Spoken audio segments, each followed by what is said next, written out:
my mum and her mum, Sandra Kerr. And they kind of went, off you go, darlings, go and play some music.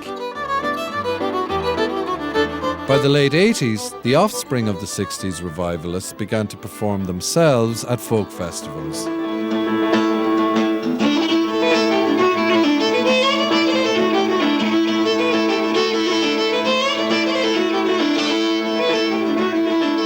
It was all sort of the sons and daughters, you know, of that, the 60s build-up, you know, in the early 70s of folk music. That was a big time, obviously, wasn't it? And it felt like that was kind of happening again, you know. It has to be a young thing, and that's why it was so successful in the 60s, because it was a young thing. And it's a way for tradition to survive, otherwise it'll die.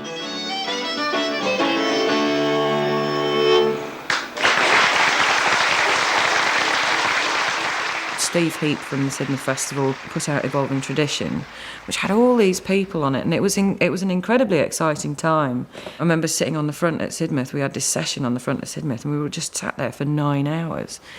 And there were just so many of us. You just sat down on the wall to play tunes. You know, the wall kept changing. I just sat there all day. I must have had a right imprint on my bum. I was quite relieved, because there was that time when we all of us did think that we were just going to get older and fatter and balder together, because you just looked at your audience and they were those people who, a lot of the time, you'd known in the 60s. When she dressed, they tantalize. She's saying, "Mom, keep wearing a mini, oh Lord, Mama, why? Good morning, Mr. Walker. I've come to see your daughter. Oh, Mr. Walker. I've come to see your daughter." It was like doing parlour concerts to your parents' friends. You know, everybody was really old. For a while, we were almost novelties. The way everyone was so impressed by our energy and all that kind of stuff, it's like, that's what 17-year-olds do, you know.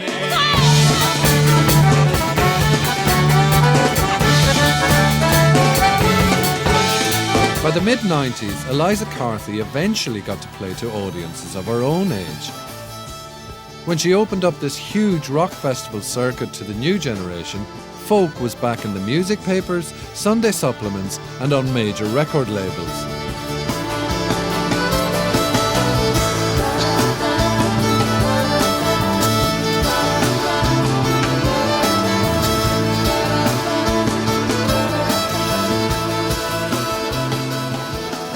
The other prominent so-called folk babe to emerge was Kate Rusby, who delighted festival crowds with her pure English voice.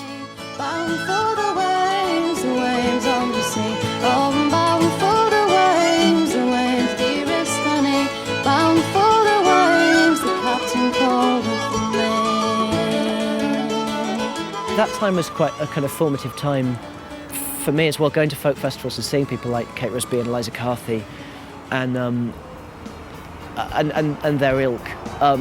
Was, you know, a very big influence on me, certainly, and I think you couldn't fail for it to be an influence.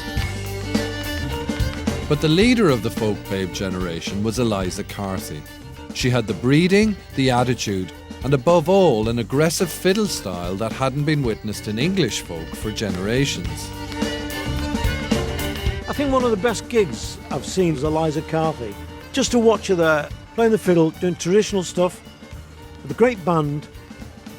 And she's what, I don't know, 20s? And she was rocking. She really was buzzing. Her approach to English folk music, it's about the dirt and aggression that you hear in the early source recordings, you know, that are stored at places like Cecil Sharp House and performed by people in pubs every weekend. Eliza Carthy's fiddle playing draws from English instrumental music. The original folk revivalists mainly concentrated on the folk song, but these new English players were keen to explore the dormant English folk dance tradition. This was partly inspired by a glitzy Broadway version of Irish dance, which was breaking box office records all around the world.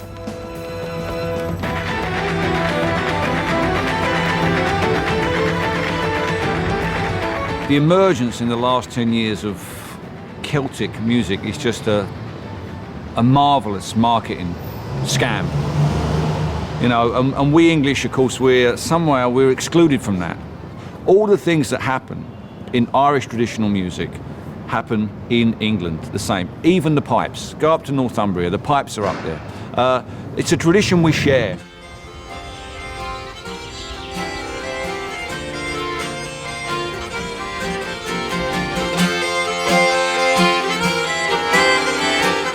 My background is to play Northumbrian tunes and kind of Scottish dance band tunes and some pipe tunes in people's houses with other members of my family.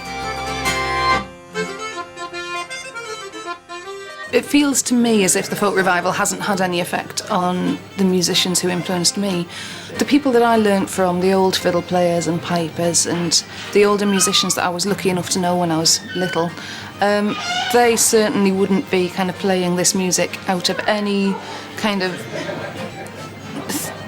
thoughts of preserving this precious tradition. They just played it like my Uncle Alan gets his accordion out every now and again just because he fancies getting the accordion out, and he plays those tunes because they're the only tunes he knows.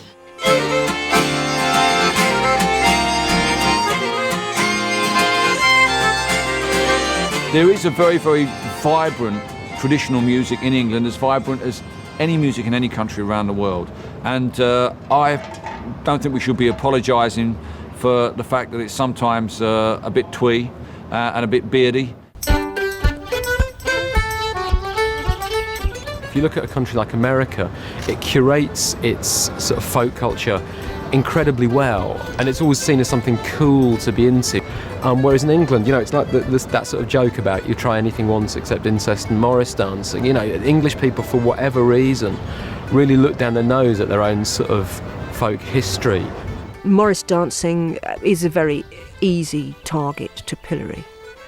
You see a stick dance danced with the real aggression that can go into it. Stand back. Real men dance Morris. It's not just for wimps.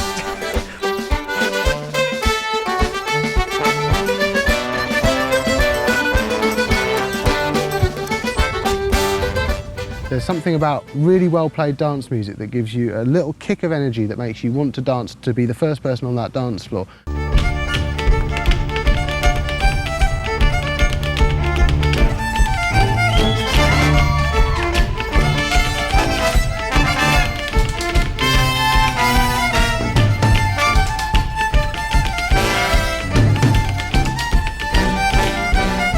When we play our dance sets, we've set out intentionally to capture the bit which is incessantly addictive, the bit that makes you really want to dance, the infectious part of the music.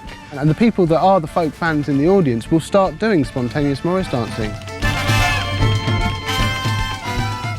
At Sidmouth Folk Festival, you could go up to the dance tent, 1,500 people of that age going completely crazy over bands like Bellowhead, crowd surfing, at a folk festival, the Bellowhead, when John Bowden says to the audience, are there any Morris dancers in the house? There's like 500 people punch the air and shout, yeah!